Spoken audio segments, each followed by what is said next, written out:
All right. Well, hey, y'all, welcome back to the Oak Grove Podcast here in the season of Lent as we're talking about spiritual practices.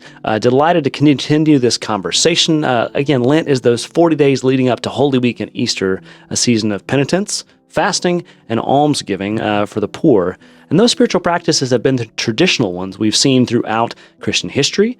And during this season of Lent, we're exploring some alternative ones, some mainstream ones you might have heard of prayer and Lectio Divina, and also some different ones. And today we're delighted to have our very own church-affiliated member, the Reverend Dr. David Naglee. Glad to have you here on the podcast again. Nice to be with you. Thank you. Yeah. Now, when we started doing the podcast and sort of searching this out a couple of summers ago, you were my guinea pig to try this out. So I appreciate you being willing to come back, even after the guinea pig session, but delighted to have you here to talk about woodworking as a spiritual practice. Yeah, a little different twist on things, but yeah, good. Yeah, I'm excited for it. We share lots of common interests in forestry and forest products, but also in photography, obviously the ministry side of things, and delighted to have you here with us. Now, before we get into the actual practice and how other people might join in sort of making an artistry as a spiritual practice, tell us some about yourself and sort of how you ended up here at Oak Grove. Well, after 43 and a half years of ministry and moving around North Georgia in various places, we retired in this area. I had served over at Decatur First for 10 years, and so very familiar with the area. And our daughter lives in this area, and we wanted to be close to her, as well as my mother-in-law. And so Glenn Etheridge was a very good friend of mine. He was the pastor here at Oak Grove, and so we started worshiping here and had a fresh start. I didn't have anything to kind of get in the way of other pastors here. I could be supportive and helpful and not get in the way. And and we loved the church. We loved the ministry. We loved the worship services and those sorts of things. So it was an easy slide into retirement. Your daughter Kara and I are friends. She's sort of Aunt Kara to my kids, and your son-in-law Andrew and I grew up together. What are the odds? And so we've known each other for a minute. Even had some conversations when I was in seminary about Methodist ministry and that part of things. Your wife Cindy and you have grand boys, and so your son Phil, and then your daughter Kara. And we're so glad to have you here. It was a joy for us to receive you and to have you here as a part of our congregation, helping do Bible studies, filling in for liturgists when we need those, when we're out sick or on vacation. We very much appreciate that as pastors. And it also means a lot to our church community to have folks wanting to sort of in their retirement come and be a part of the life of a congregation like Oak Grove. This is a good and exciting time in the life of Oak Grove, particularly in the environment of Methodism, that this is one of the healthy churches, that this is a church that's kind of figured out a while ago who they were and who they were going to be. And even in your recent revisioning of where do we go from here, to stay on top of that and to kind of keep the main thing in the life of the church. And it's been fun and exciting to be a part of that. And excited about the ministry here. Yeah, well, we're so glad to have, again, you and Cindy and the whole crew. And that's a big part of, again, I came into this church, and it is owed to the credit of our lay people and the leadership of this church, as well as our pastors and teams and staff, of course, but especially to the lay people who have been so faithful in leading this church for so many years. Again, that vision process was our first podcast we had about how we were wanting to be a more inclusive church and help people grow in their faith in Jesus Christ, as well as doing that through connecting, growing, and living out our faith. And if you want to watch those podcasts, you can go back and find them on the earlier podcast, season 1. This is now season 3, Lent. I know, right? The Lent Podcast, Lentcast. I didn't know what to name this thing.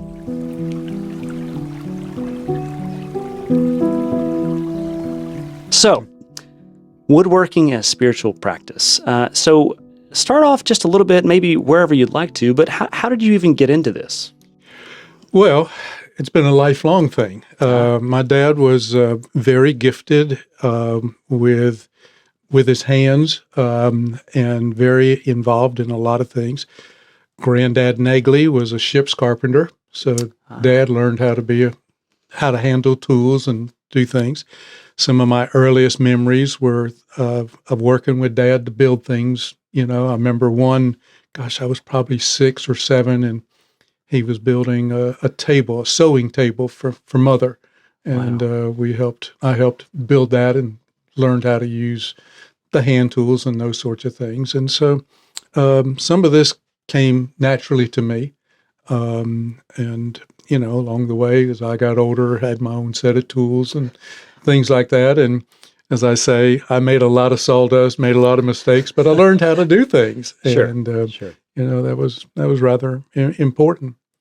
And probably one of the earliest things that I learned along the way was ministry is a marvelous vocation, profession, and calling. And you can spend 12, 14 hours a day, and yet when you come home, you don't have anything that you can point to and say, I did that. Look at this thing I made. That's right. Yeah, sure. That's right. That's right.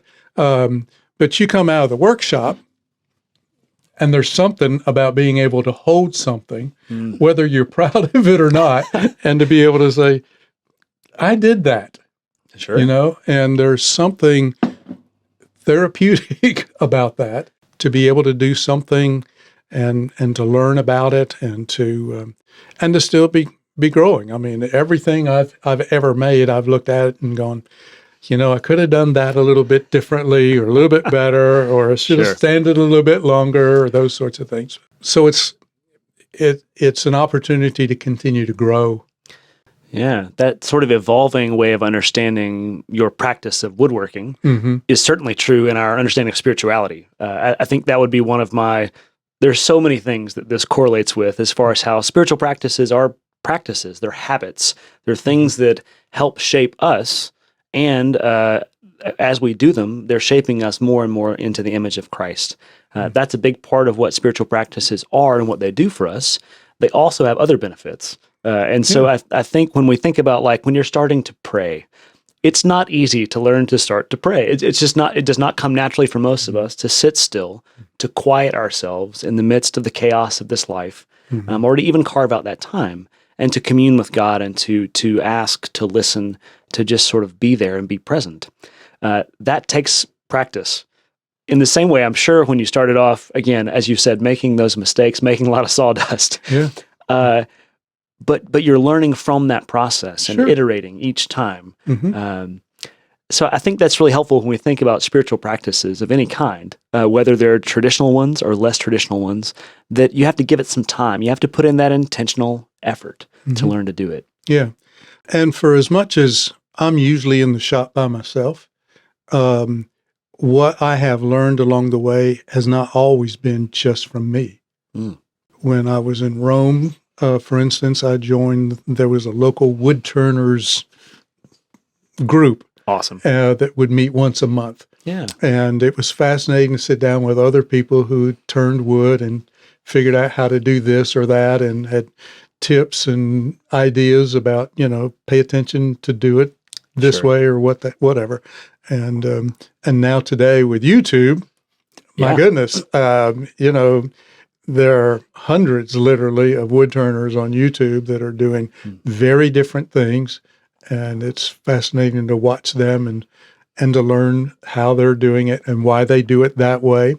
Being a Christian is not a solo event. Absolutely. Which is why the importance of the church, of having other people that are on this journey in different places on that journey, is so important for our development. Gives us an opportunity to help those that are not as far along, but to learn from those who are further down the tracks. Yeah, and I think that's a powerful way to think about both from woodworking perspective, but also spirituality. And I do think inside of artists and other things, there's this phrase of don't create alone. There's a guy named Austin Kleon, a great artist, really hilarious, mostly with written word, and he took newspaper and would black out everything to make a few sentences with the words he left. And he has a book called Show Your Work. His first book was Steal Like an Artist, which is basically saying you learn from others, try and copy that style to find your own. It's not that you're just replicating someone else's thing. Right. You're figuring out who you are. And so Showing Your Work, his second book, was much more about if you make things, it helps you to share them with others. Now, it really challenges you because you have to be open and vulnerable to critique or to show your Sure. mistakes or show the process. Some of my favorite videos are not just like the finished product, but the behind the scenes. Sure. Right? Yeah. How did they get to that thing? How did they film that? How did they take that picture? How did they understand this part of something? Right. In the same way in our faith, often we learn from people who've gone before us. Sometimes they're not older than us. Sometimes they're younger than us. Right. But there's that reciprocal, mutual understanding of learning and making meaning in our faith life together. St. Anselm said that faith seeking understanding is what our entire religious work is about as Christians. And so I love that imagery of finding that community of creatives, both in the woodworking field and then also, online there's resources, which is nice. But then also, I know you know several woodworkers around here. Oh, yeah. And that's really, I think, a neat way to think about how we talk about church and spirituality as both an individual and communal effort. I continue to marvel at wood and what it can do, and sometimes what it can't do. And I've often said that turning something in the workshop is almost like Christmas morning, because you don't really know what it's going to be like until you actually do it. Sure. This chalice, for instance, this is a piece of spalted maple. Okay, spalted means that it's been laying around for a little while. Bugs got into it as well as water, and it gives it all these different colors and little holes where worms have gone through and that sort of thing. And this one I was working pretty hard on, and as it was on the lathe, it kept looking prettier and prettier and prettier to me. Yeah. And then when it was all done, I do what I call the water test for chalices. Oh, sure. I put it on the counter in the kitchen with a paper towel under it. I fill it with water, and then I leave it for an hour to see if it's going to leak, particularly with something that's had wormholes in it. Sure. Sure. And this particular one had gotten what we call punky. And so it's a little softer. The wood fibers have been breaking down and that sort of stuff. Sure. And even though I'd put some sealer on it to seal those pores, before the hour was up, this thing cracked from top to bottom, down the bowl, down the side entirely. Okay. I mean, big enough to slide a quarter through it. Oh, wow. And of course, water went everywhere. Yeah. And I asked those online, what would you do? Would you let this be a symbol of things gone awry and just let the crack be, part of the bowl or the chalice?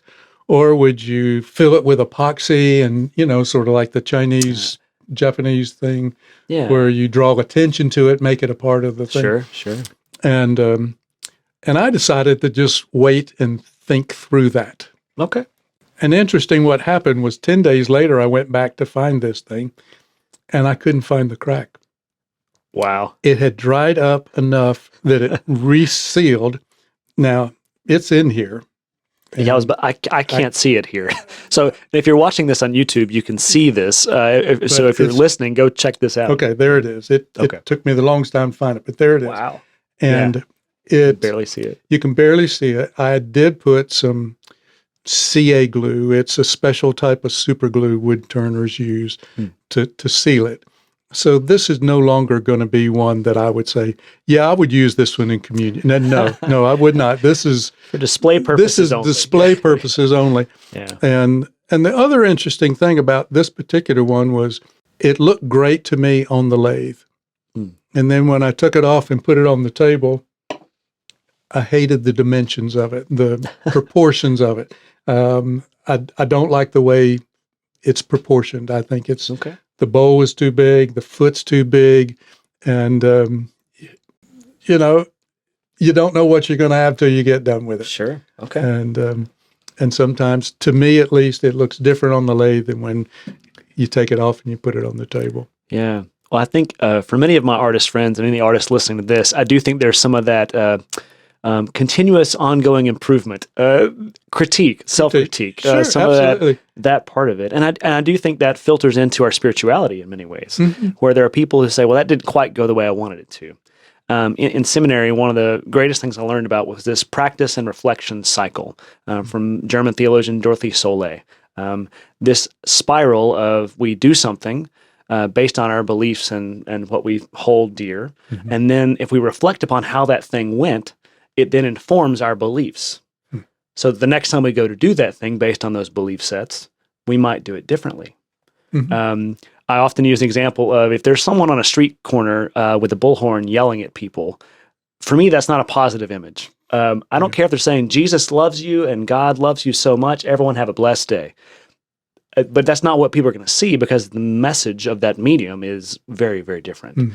In the same way, I think for artists, when you're trying to think about what you're creating and what the message is going to be, it doesn't always come out the way you want it to. No, it doesn't. And so I think, but over time, when you learn how a certain type of wood might behave, some of the characteristics of spalted maple, for example, or some other specific wood, or even like this one that has a lot of epoxy in it with strips of wood, which is, we'll get to that in a second, is a whole different way of thinking. And so you have to sort of adapt it based on the type of thing you're working with. Yeah. In the same way in our spiritual lives, there are different seasons of our lives. Sure. I am not the same as I was when I finished seminary. In our relationships and our different understandings of marriage and covenants and how we are different than when we started, the idea of growing together and learning together in covenant is a big part of what helps people in those long partner relationships and covenant. And I'm not the same, thanks be to God, as I was when I finished seminary. But that ongoing improvement and process has, for us as Methodists, its roots in our understanding of grace. In our Methodist world, we have three types of grace. This is micro lesson here. Our confirmation students are learning about this as well, that we have God's prevenient grace, the grace that goes before us, prevening before coming, and sort of taking care of us before we're aware of God or aware of God's love for us. Then there's what we call justifying grace. It's a grace that helps sort of get us right with God. In the A community, they talk about making amends and reparations for things you've done wrong. That's part of God's justifying grace in many ways, to help get us right with God and with one another and our true selves. And then the sanctifying grace. In the South, sanctifying, there's no G on that. Sanctifying grace is that grace that continues to help us become more like Christ, that perfecting grace as we go onward in our lives as Christians. And so I think about woodworking and artistry, there's always this constantly improving, but also different avenues that you might take. I imagine the things you're making now are different than maybe when you started. Oh my gosh, yes. Yeah. Some of the early bowls were very thick walls. We would call them clunky or chunky bowls or whatever. Very sturdy tableware. Yes. And, the walls have gotten a little thinner and shapes have changed a little bit. And the finish is a lot more polished now. And so, there's been a lot of learning along the way.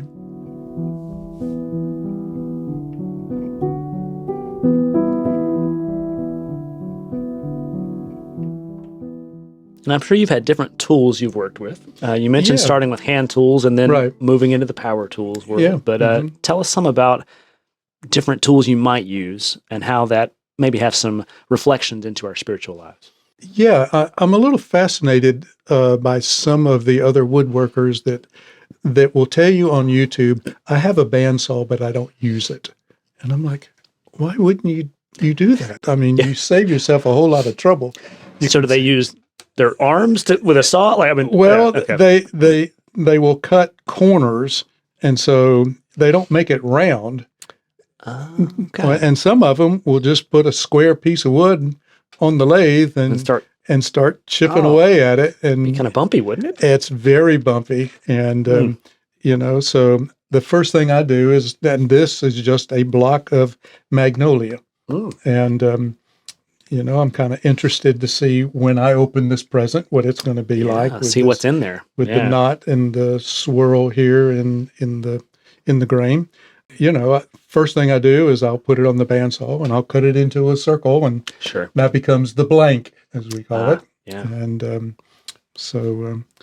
and then I put a block on the bottom. This is so I can attach this to the lathe.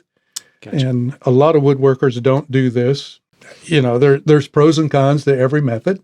And this one works for me. It's an added step, but I like it. And one of the reasons I like it is this becomes sacrificial, which is a beautiful theological word. And when the bowl is completely done, then I will literally cut this off. Sure. So you end up with a bottom that is slick. Smooth and beautiful. And people will ask, well, how do you put it on the lathe? Because there's no telltale sign for how that's done. No tenon, no mortise or anything on it.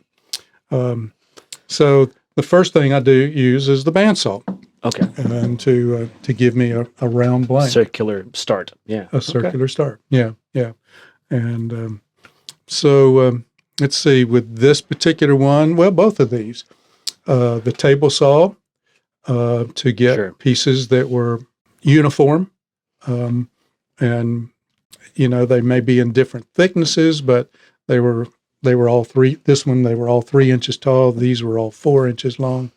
And that kind of helps you with that. This particular one, interestingly enough, that looks like just stripes, but if you look closely right in the middle, you'll see a line. Oh, a joint there, yeah. And that's because these were glued together 18, 19 inches long. Then it was cut in half. Okay. Then they were sandwiched, glued together on top of each other. Wow. And, but book matched as far as book matched, exactly. Yeah. So you can't see that. You can only if you're only looking for it. If you're looking for it, you'll see it, but most of the time you won't even notice it. That's beautiful. And then here again, things don't always turn out the way you like. Yeah. Cut a third of it off. Okay. And the idea was that half I would rotate 90 degrees and thought that I would have stripes up and down and then sideways. Okay. Okay. Yeah. Except for this small piece was a 3 inch by 3 inch. It was a square. So when you rotated it, you still had the stripes exactly the same way. Exactly the same way. And it was sort of like, I just cut this thing in half. And now what do? I just made this a lot harder. I just made this a lot harder. So in our Japanese way, we would take and put a stripe in it to fill that seam now. Yeah. Make it look like it was intended all along.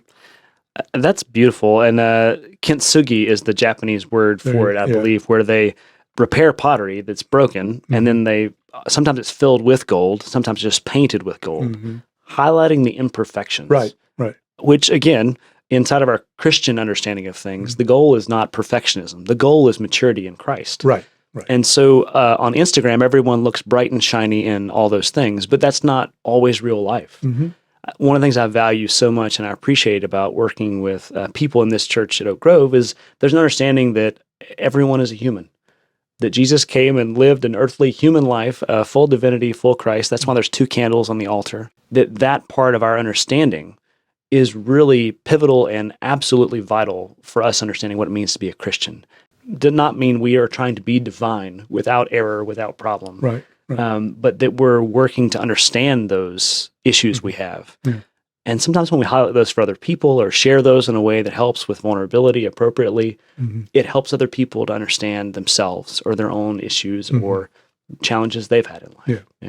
Yeah. Some of this wood that I get is given to me, like somebody cut down a tree and they were just going to ditch it or whatever, and to be able to take something that was going to be just thrown away and to make it something useful or pretty or whatever, I think that's what the good Lord does with us. He rescues us and doesn't just toss us off to the side, but he reshapes us and gives us new purpose and meaning, and there's some real joy that comes from that, and taking something that's kind of rough like that and making something more like that, you know? Something a bit more polished and useful. Yeah.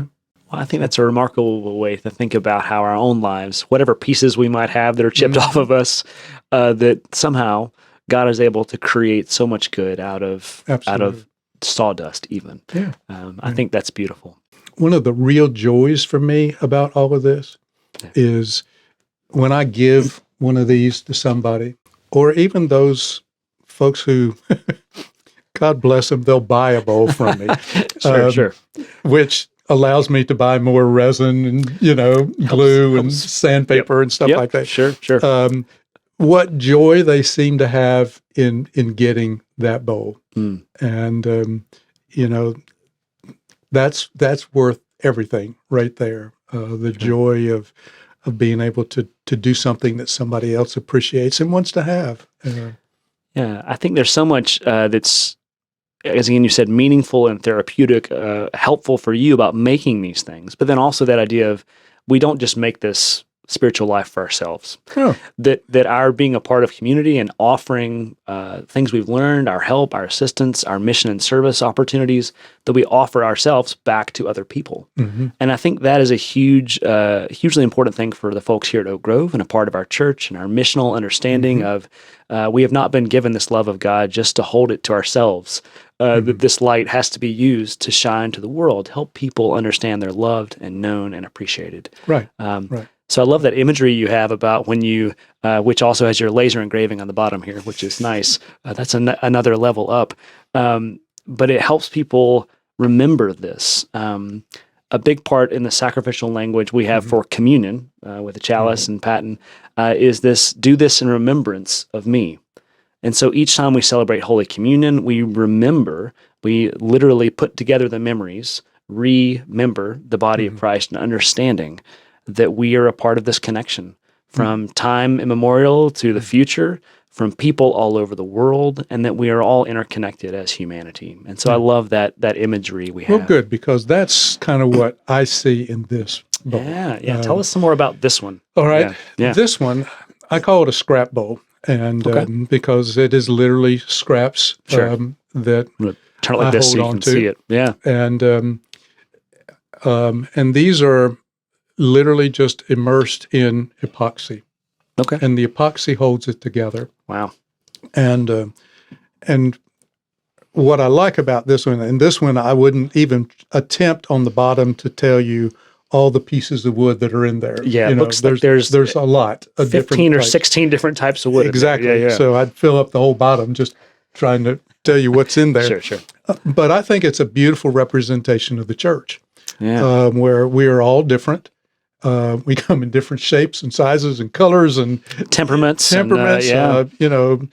true. And what holds us together, of course, is the love of Christ. And what holds this together is just clear epoxy that allows, it just shows off the individual pieces, but also as a collective together. And that's beautiful. And then this becomes useful for other people, for other things. Which is what the church should be, and hopefully is, that we're useful in some way. I think that's a remarkable example and a perfect way to think about how the spiritual practice you practice is useful and helpful for other people, but also how all of these practices can be meaningful and helpful for us in our spiritual lives. Some of these things are not going to be your thing. And absolutely, this is not for everybody. Right. But also I think the encouragement, I would say, for people who are looking for spiritual practices is to find the thing that is your thing. Absolutely. Sometimes it takes years of work to find what that is. But as the phrase we use now is do the work, that you were invited, that God is calling us to find those things that are spiritually fulfilling for us and add value in life to the world around us. Yeah.